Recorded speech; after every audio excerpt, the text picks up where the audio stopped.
찢어지지 않은 그물이라는 제목으로 하나님의 말씀 함께 나누도록 하겠습니다. 오래전에 가족과 함께 지방에 내려가다가 식사 시간이 되어서 휴게소에 들은 적이 있습니다. 뭘 먹을까 고민하다가 한 식당에 들어가게 되었었는데요. 그 식당은 부대찌개를 하는 식당이었습니다. 식사를 하고 난 후에 그 식당 안에서 아내와 함께 그 음식과 그 식당에 대해서 한참을 이야기하게 되었습니다.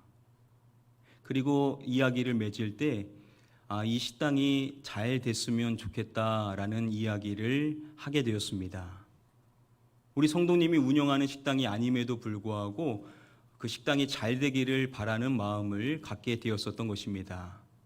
나중 알게 된 사실은 그 식당은 여러 곳의 체인점을 가지고 있는 잘 성장하고 있는 식당이었습니다. 여러분, 왜 저와 제 아내가 그 식당이 잘 되기를 바라는 마음을 갖게 되었었던 것일까요? 다른 이유가 아니었었습니다. 그 이유는 그 식당의 이름과 연관되어진 이유 때문이었습니다. 여러분, 과연 그 식당의 이름이 무엇이었을까요? 그 식당의 이름은 설교 중간에 말씀을 해드리도록 하겠습니다. 저와 여러분들은 계속해서 요한복음 21장의 말씀 나눠서 계속 함께 말씀을 고찰해 보고 있습니다. 예수님의 제자들 가운데 베드로를 포함한 7명의 제자들이 디베레 호수로 가서 고기잡이를 하죠. 그런데 밤새 그물질을 했지만 아무것도 잡지를 못했던 것입니다. 이제 포기하려고 하는데 바닷가에서 누군가가 그들에게 이야기를 해주는 것입니다. 그물을 배 오른편에 던지라. 그래서 그렇게 했더니 수많은 물고기가 잡히게 되었던 것입니다. 여러분, 그들에게 그 말씀을 해주셨던 분이 누구셨습니까? 예수님이셨죠. 말씀을 보시면은 예수님께서 바닷가에 서셨는데 제자들은 그분이 예수님이심을 알지 못했다라고 기술해 줍니다. 그들 모두가 그분이 예수님인지 모르다가 제자들 가운데 요한이 먼저 알게 됐죠.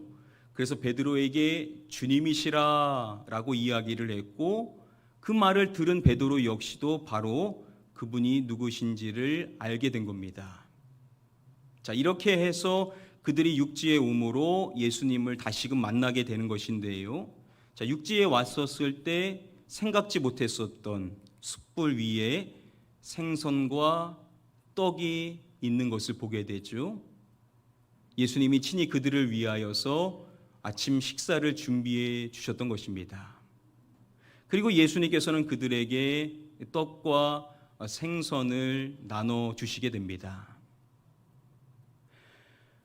여기서 요한복음 21장 9절부터 13절까지의 말씀을 내용상 좀 구분해서 살펴보면요. 먼저 9절의 말씀에서 제자들을 위하여서 이 아침 식사를 준비해 두신 예수님에 대하여서 이야기를 해주죠.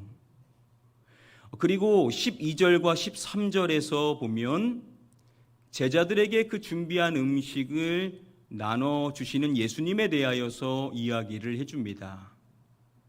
내용상 보면요, 9절과 12절, 13절이 매끄럽게 이어지게 됩니다. 그래서 성경을 읽으면 9절에서 12절로 넘어가면 자연스럽게 연결되어지는데 중간에 10절과 11절이 있는 것이죠. 그 내용을 보면 그렇게 매끄럽게 이어지지 않는 것처럼 보여집니다. 우리 먼저 다음에 본문의 말씀을 한 목소리로 읽어보도록 하겠습니다. 예수께서 이르시되 지금 잡은 생선을 좀 가져오라 하시니. 예수님께서 그 제자들에게 하시는 말씀이 지금 잡은 무엇을 좀 가져오라 라고 말씀해 주시죠. 생선을 가져오라고 말씀을 해 주시죠. 여러분, 앞절에서 분명히 숯불 위에 생선이 있었다라고 말하죠. 이것이 단수이기는 하는데요, 그러나 학자들은 이것이 집합 단수이다라고 설명을 합니다. 예수님이 제자들을 위하여서 한 마리의 생선만 준비하지는 않으셨을 것이라는 거죠. 예수님께서는 여러 마리의 생선을 준비해 두셨을 것이라는 겁니다. 그리고 거기에는 또 무엇이 있었냐면 떡이 있었다라고 말하죠. 이 떡이라고 번역이 된 이 단어, 그들에게 있어서 이 빵을 의미하는 것이죠. 자, 거기에 생선과 빵이 구비되어져 있었던 겁니다. 자, 이것은 당시 주 식사 메뉴라고 했었죠. 여러분, 당시 식사로서 생선이 중요했을까요? 빵이 더 중요했을까요? 서울신학대학교 유재덕 교수님은요, 당시 이 북이스라엘 지역에서 이 생선 요리는 매우 익숙한 요리였다라고 말합니다. 자, 그런데 중요한 점은 이 생선은 빵을 먹을 때 함께 곁들여서 먹는 음식이라고 말합니다. 이것을 쉽게 설명해 주기를, 당시 이스라엘의 이 생선은 오늘날 우리에게 있어서 이 음식과 같다라고 말하는 하는데요. 무슨 음식일까요? 바로 김치라고 말합니다. 즉 생선은 뭐냐? 반찬이라는 거죠. 자, 그러면 당시 그들의 주식이었었던 빵은 오늘날 우리의 무엇에 해당이 되는 겁니까? 밥에 해당이 된다라는 것이죠. 여러분, 김치와 밥 둘 다 중요하지만, 근데 여러분, 밥 없는 김치를 생각해 보시기를 바랍니다. 아무리 김치가 많아도 밥이 없으면 안 되는 거죠.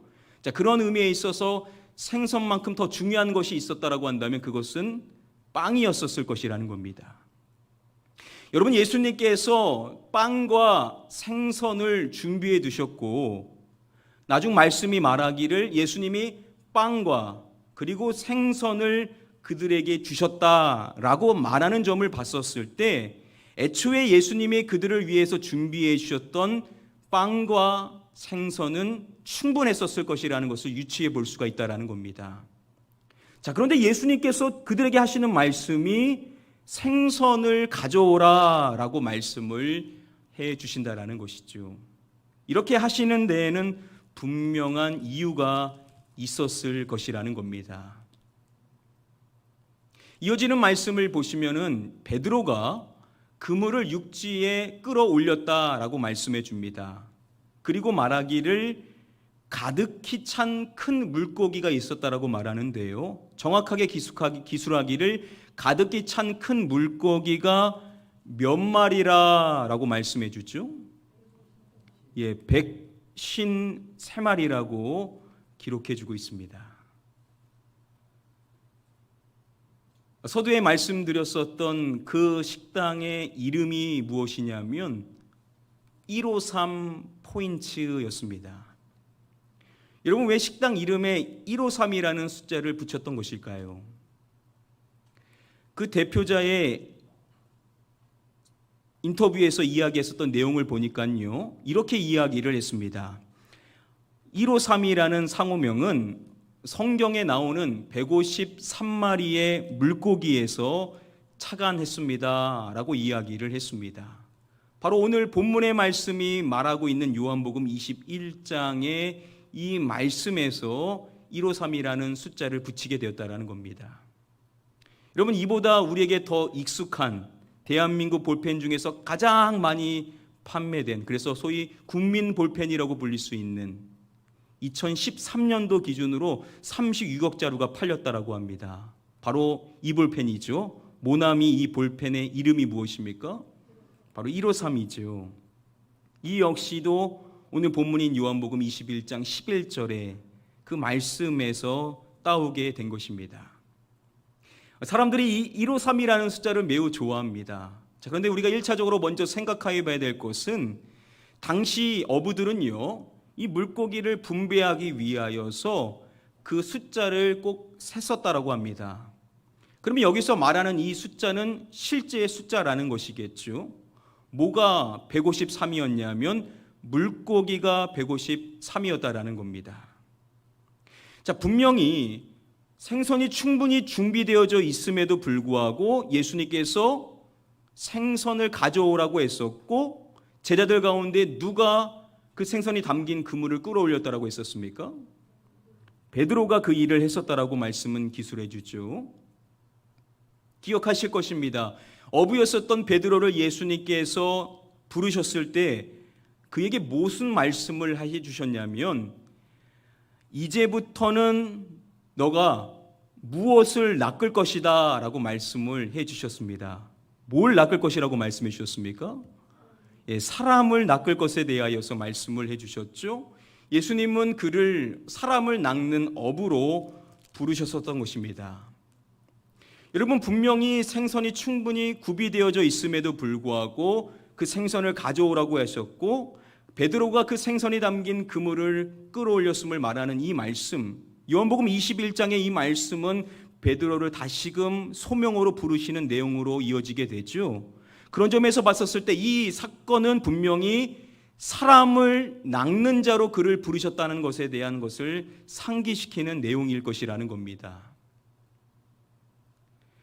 여기서 다시금 이 153이라는 숫자에 대해서 생각해 보기를 원합니다. 많은 학자들이 이 153이라는 이 숫자가 실제 수이면서 동시에 상징적인 수가 될 수 있다라고 설명을 합니다. 그리고 많은 상징적인 해석을 하는데요, 그 중에 한 가지를 소개해 드리고자 합니다. 게마트리아라는 것이 있는데요, 이것은 옛 이스라엘에서 사용되었던 유대교의 수비약으로서 숫자를 이용하여 히브리어 단어나 문장을 암호화하는 방법에 해당이 됩니다. 히브리어 단어 가운데 이 단어의 총 숫자를 합하면은 그 합계가 무엇이냐면 153이라고 이야기합니다. 자, 이 153에 해당이 되는 이 히브리 단어의 의미가 무엇이냐면 바로 하나님의 자녀들이라는 뜻에 해당이 되는 히브리어 단어임을 말합니다.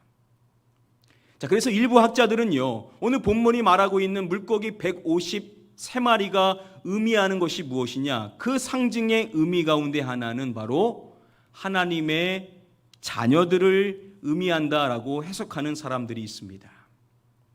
이 해석의 의미가 있는 것이요, 지금 이 말씀은 요한복음 마지막 에필로그에 해당이 되죠. 이에 상응하는 시작인 프롤로그 요한복음 1장에서 말할 때 영접하는 자, 곧 그 이름을 믿는 자들에게는 무엇이 되는 권세를 주셨으니 라고 말씀이 이야기를 했습니다. 무슨 권세를 말했었습니까?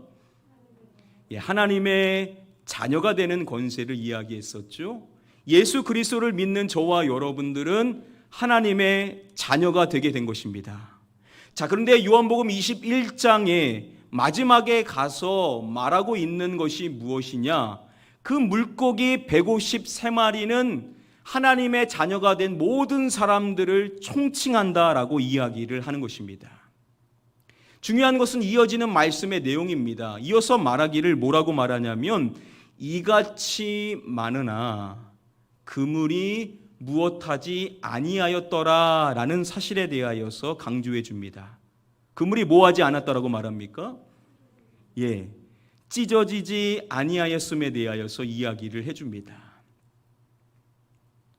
누가복음 5장에서 대행 포획 사건이 한 차례 더 있었다라고 했었죠. 그 말씀이 말하기를 고기 잡은 것이 힘이 많아 그물이 찢어지는지라 라고 말씀해 줬습니다.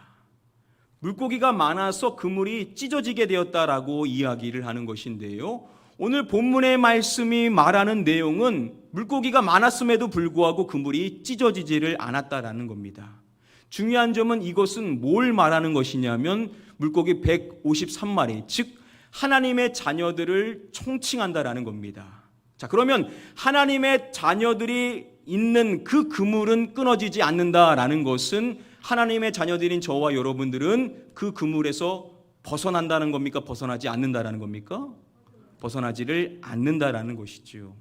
다시 말하면 하나님의 자녀가 된 저와 여러분들은 그 구원의 은혜에서 벗어나지 않는다라는 것을 이야기한다라는 것이죠. 저와 여러분들은 그 구원의 은혜 안에 늘 머무를 수 있는 자가 될 수 있다라는 사실에 대해서 우리에게 가르쳐 준다라는 겁니다. 자, 그러면 어떻게 우리가 그 구원의 은혜 안에 늘 머무를 수가 있는 것인가? 주석가 램지 마이클슨은요, 이 부분에 대하여서 일찍이 예수님께서 말씀해 주신 다음의 말씀들을 통하여서 확인할 수 있다라고 말합니다.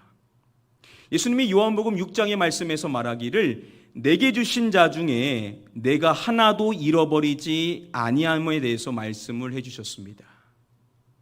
하나님께서 주신 하나님의 자녀들을 예수님이 하나도 잃어버리지를 않으신다라는 것이죠. 그리고 요한복음 10장의 말씀에서 또 말씀해 주시기를 내가 그들에게 영생을 주노니 영원히 멸망하지 아니할 것이요 또 그들을 내 손에서 빼앗을 자가 없느니라 라고 말씀을 해 주셨습니다. 하나님께서 허락하신 영생을 누린 자들을 주님의 손에서 그 누구도 빼앗을 수 없다라고 말씀을 해 주신 것입니다. 여러분, 저와 여러분들이 그 구원의 그물 안에서 늘 머무를 수 있는 것은 우리에게 그럴 만한 능력과 자격이 있어서가 결코 아니죠. 어떻게 우리가 그럴 수가 있느냐? 바로 우리의 주님께서 저와 여러분들을 보호해 주시기 때문이라는 것입니다. 우리 주님께서 저와 여러분들을 붙들어 주시기 때문이라는 것입니다. 우리 주님께서 저와 여러분들을 늘 안전하게 지켜주시는 그 은혜가 있기 때문에 우리가 그 구원의 은혜 안에 머무는 인생의 삶을 살 수가 있다는 것이죠. 저와 여러분들 모두는 평생을 살아갈 때 이 은혜로 말미암아 주님의 손길의 은혜로 말미암아 늘 그 구원의 은혜에 머물 수 있는 복된 인생이라는 사실을 우리는 확실히 믿어야만 될 줄 믿습니다. 자, 그리고 이어지는 말씀의 내용이 이것인 것입니다. 우리 함께 한번 다음에 본문의 말씀 한 목소리로 읽어보겠습니다. 그들이 조반 먹은 후에 예수께서 시몬 베드로에게 이르시되 요한의 아들 시몬아 내가 이 사람들보다 나를 더 사랑하느냐 하시니 이르되 주님 그러하나이다. 내가 주님을 사랑하는 줄 주님께서 아시나이다. 이르시되 내 어린 양을 먹이라 하시고. 베드로는 예수님을 모른다라고 3번 부인을 했었죠. 그러한 그에게 예수님께서 말씀하시기를 내가 나를 사랑하느냐 몇 번 물으십니까? 3번 물으심으로써 자신을 향한 사랑을 3번 고백하게 하시고 그에게 자신의 양을 맡기신다라는 말씀 역시도 3차례에 걸쳐서 해 주십니다. 이 말씀이 이야기하고 있는 가장 중요한 사항이 무엇이냐? 그 전제가 있는데 그것은 무엇이냐면 예수님은 베드로를 용서해 주셨다라는 점이겠죠. 그를 찾아와 주셔서 그에게 말씀하시는 주님께서는 이미 그를 용서해 주셨다라는 것입니다. 이 말씀이 우리에게 의미하는 사항이 무엇인지 학자들은 이렇게 설명을 합니다. 베드로가 주님을 완전히 부인했음에도 불구하고 분명히 예수님의 용서를 받고 새로운 책임을 부여받았으며 사도의 직분을 맡았다는 사실은 자신은 용서받을 수 없는 자라고 느끼는 오늘날의 그리스도인들에게 진정한 소망을 준다라고 설명을 해줍니다. 우리가 살아가다 보면 나 같은 것이 용서받을 수 있는가? 라는 생각에 이를 수가 있는데 오늘 말씀을 통하여서 우리에게 분명하게 일러주시는 사실은 그러한 우리는 주님의 무엇을 받을 수가 있다라는 것이냐? 주님의 용서를 받을 수가 있다라는 사실을 우리에게 분명하게 가르쳐 준다라는 것입니다.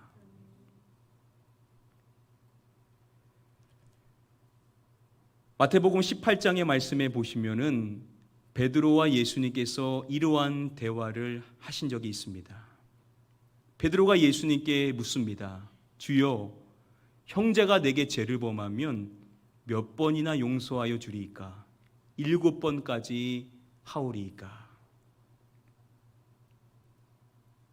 형제가 나한테 잘못했었을 때 주님 7번 정도 용서해 주면 됩니까? 라고 물었던 것이죠. 그러자 예수님께서 베드로에게 이렇게 말씀하십니다. 7번뿐 아니라 7번을 70번까지로 할지니라 라고 말씀해 주십니다. 7번을 70번까지도 용서해야만 한다라는 겁니다. 이 말씀을 누구에게 해주셨냐면 베드로에게 해주셨습니다.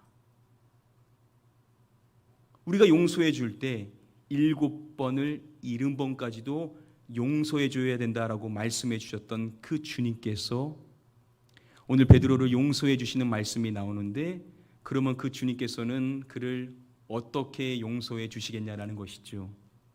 당연히 그를 끝까지 용서해 주시는 주님이라는 사실을 우리는 확인해 볼 수가 있다라는 것입니다. 자, 이제 우리가 결론에 다다를 수가 있게 되는 것입니다. 허물 많은 저와 여러분들이, 죄 많은 저와 여러분들이 어떻게 평생을 살아갈 때 그 구원에 머무는 인생, 그 구원에서 벗어나지 않을 수가 있는가? 그것은 결코 우리에게 자격과 능력이 있어서가 아니라는 것이죠. 그 이유는 무엇이냐면 저와 여러분들이 어떠한 죄를 범하든 우리를 끝까지 용서해 주시는 주님으로 인하여서 저와 여러분들은 평생의 구원에 머무는 인생의 삶을 살 수 있다라는 사실을 우리는 분명히 믿어야만 될 줄 믿습니다. 사랑하는 성도 여러분들, 꼭 기억하십시오. 우리가 어떠한 죄를 범하도 우리 주님은 우리를 반드시 용서해 주십니다. 여러분, 이 사실이 우리를 반종케 하는 것이 아니라 우리에게 그 은혜의 크기를 느끼게 함으로써 그 은혜 안에 살아가는 삶을 살게 하죠. 여러분, 세상 사람들은 세상의 기준으로 죄를 말하지만 성경이 말하고 있는 죄는 그렇지가 않습니다. 그런데 중요한 사실은 뭐냐? 우리가 어떠한 큰 죄가 있다 하더라도 우리 주님께 믿는 자에게 있어서는 용서받지 못할 죄가 없다라는 것입니다. 그리고 중요한 사실, 우리 주님께서는 우리를 용서해 주시되 어느 시점까지만 용서하시는 것이 아니라 평생 끝까지 우리를 용서해 주신다라는 사실을 우리는 분명히 믿어야만 될 줄 믿습니다. 우리 사랑하는 성도 여러분들, 우리가 평생을 살아갈 때 이 사실을 기억하십시오. 우리가 어떻게 평생 은혜 안에 머물 수 있는가? 바로 우리 주님께서 우리의 모든 죄를 용서하시고 우리를 끝까지 용서해 주시는 은혜를 베풀기 때문이라는 사실을 기억하시고 우리 그 은혜의 주님만을 바라보실 수 있는 저와 여러분들 되시기를 주님의 이름으로 간절히 축복하며 축원드립니다. 이제 말씀을 맺도록 하겠습니다. 미국의 유명한 목회자 가운데 카일 아이들먼이라는 목회자가 있습니다. 우리 믿는 사람이 죄를 반복하여 범하게 되고 계속해서 넘어지게 되다 보면 우리가 주님이 나를 또 용서해 주실까 하는 생각에 이를 수가 있다라고 말합니다. 이건 모든 믿는 사람들이 가질 수 있는 생각이다라고 말합니다. 자, 이럴 때 우리가 기억해야 될 중요한 한 가지가 있다라고 그는 말합니다. 저와 여러분들의 죄악, 수치, 후회, 상처, 원망, 보복, 분노, 실망, 연약, 절망, 그 어떠한 것보다 큰, 아니 비교조차 되지 않는 만큼 큰 것이 있다라고 그는 말합니다. 그것이 무엇이냐? 바로 은혜다라고 이야기를 합니다. 우리가 평생을 살아가면서 기억해야 될 중요한 사실은 뭐냐? 그 어떠한 것보다 큰 것이 있는데 그것은 바로 주님의 은혜라고 이야기를 합니다. 여러분, 이 은혜가 우리에게 있기 때문에 오늘 우리가 이 자리에 있는 줄 믿습니다. 우리의 모든 것보다 크신 주님의 은혜가 평생 여러분들을 따를 거라는 사실을 기억하시고 우리가 인생을 살아갈 때 이 은혜의 주님만을 우리는 바라보며 살아가야만 될 줄 믿습니다. 이 시간 마지막으로 축복하옵기는 우리 모든 성도님들 모두가 우리를 끝까지 용서하시는 우리에게 끝까지 은혜를 베풀어 주시는 우리 주님, 그 한 분만 바라보시고 그분만 의지하며 살아가실 수 있게 되기를 마지막으로 주님의 이름으로 간절히 축복하며 주님의 이름으로 축원드립니다. 우리 찬양 함께 찬양하실 때 우리 이 찬양으로 한번 고백해 볼까요? 은혜 아니면 살아갈 수 없네, 오직 예수뿐이네. 우리 말씀 기억하면서 함께 한번 찬양하겠습니다. 은혜 아니면 살아갈 수가 없네.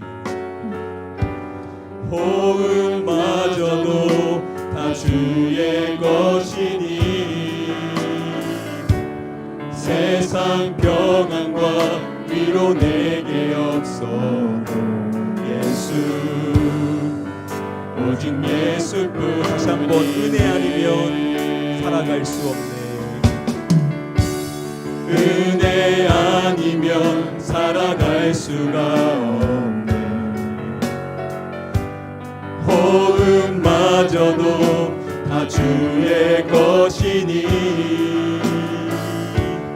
세상 평안과 위로 내게 없어도 예수,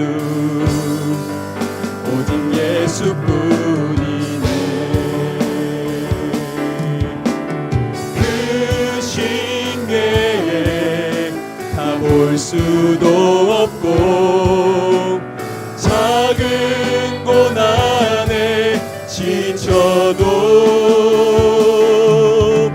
주께 묶인 나의 모든 삶 버티고 견디게 하시네.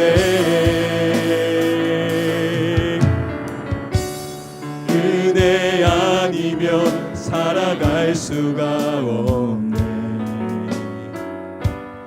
나의 모든 것 다 주께 맡기니 참된 평안과 위로 내게 주신 주 예수, 오직 예수뿐이. 그 신계획 다 풀 수 없고 그 신계획 다 볼 수도 없고 작은 고난에 지쳐도 주께 묶인 나의 모든 삶 버티고 견디게 하시네. 은혜 아니면 살아갈 수가 없네. 나의 모든 것 다 주께 맡기리 참된 평안과 위로 내게 주신 주 예수, 오직 우리 두 손 들고 함께 한번 찬양하겠습니다. 크신 계획, 크신 계획 다 볼 수도 없고 작은 고난에 지쳐도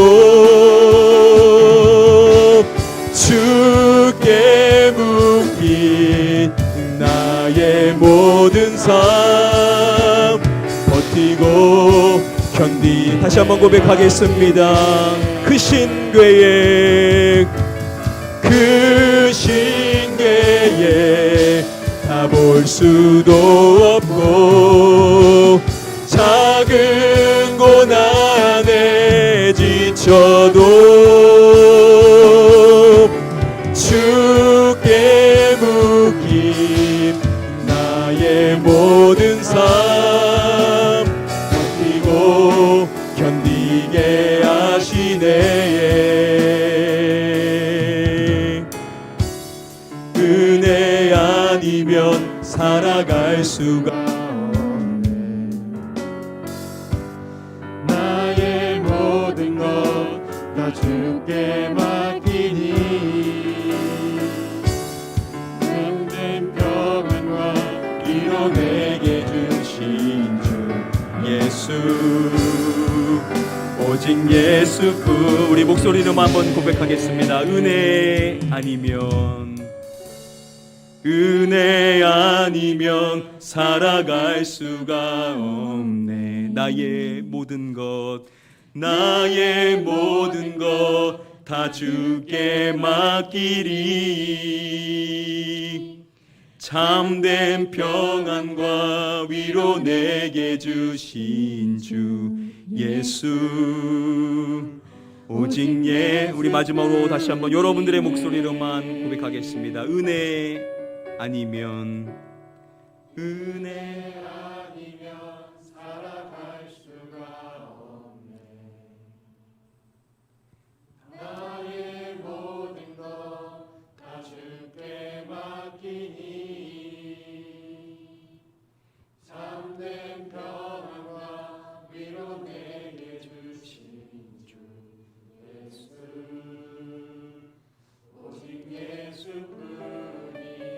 오직 예수뿐이네. 오직 예수뿐이네. 그렇습니다. 주님, 우리에겐 주님밖에 없습니다. 우리에게 참된 위로와 평안을 허락해 주시는 주님, 평생에 우리를 용서하시고 끝까지 우리를 용서하시고 구원에 머물 수 있도록 우리를 지켜 보호해 주시는 주님, 주님만을 의지하고 주님만을 바라보며 남은 생애를 살아갈 수 있는 제가 되게 하여 주시옵소서. 우리 함께 한번 사모하는 마음으로 잠시 통성으로 기도하도록 하겠습니다. 기도합니다. 아버지 하나님, 그렇습니다. 내가 바라볼 이 주님밖에 없습니다. 나의 주요, 믿음의 주요, 나의 믿음을 온전케 하시는 주님, 나의 믿음의 시작이요 끝이 되시는 주님, 주님만 바라보며 주님만 의지하며 살아가기를 원합니다.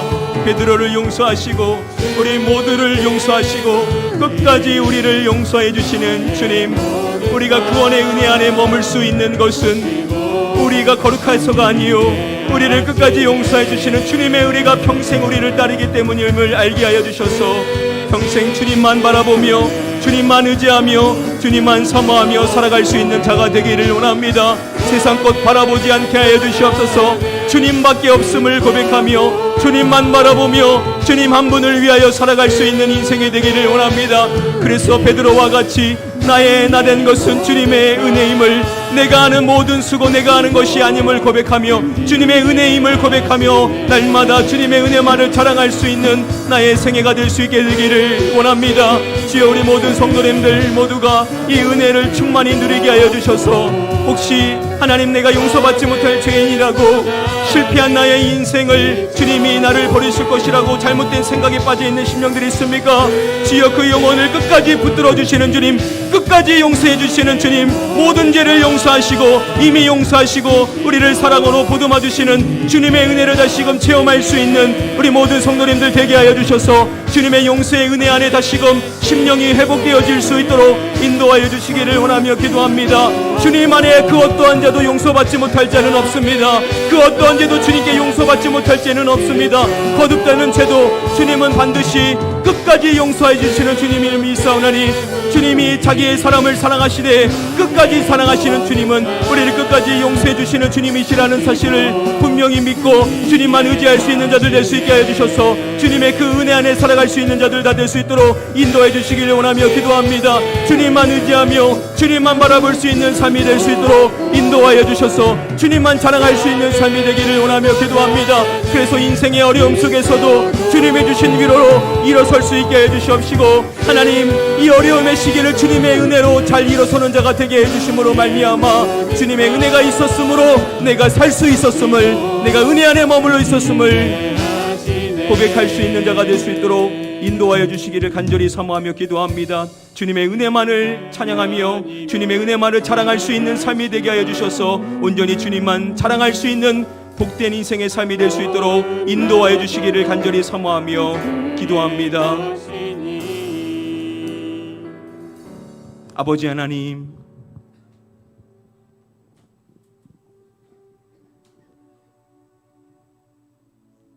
우리를 사랑하시되 우리를 끝까지 사랑하시고 우리를 용서하시되 우리를 끝까지 용서하여 주시는 주님만 바라보며 우리의 남은 생애를 살아갈 수 있기를 간절히 소원하며 기도합니다. 우리의 시선이 오직 주님께 고정되어질 수 있기를 원합니다. 사람 바라보지 않게 하여 주시옵시고 주님을 바라볼 때 우리 주님의 음성을 들을 수 있게 되기를 원합니다.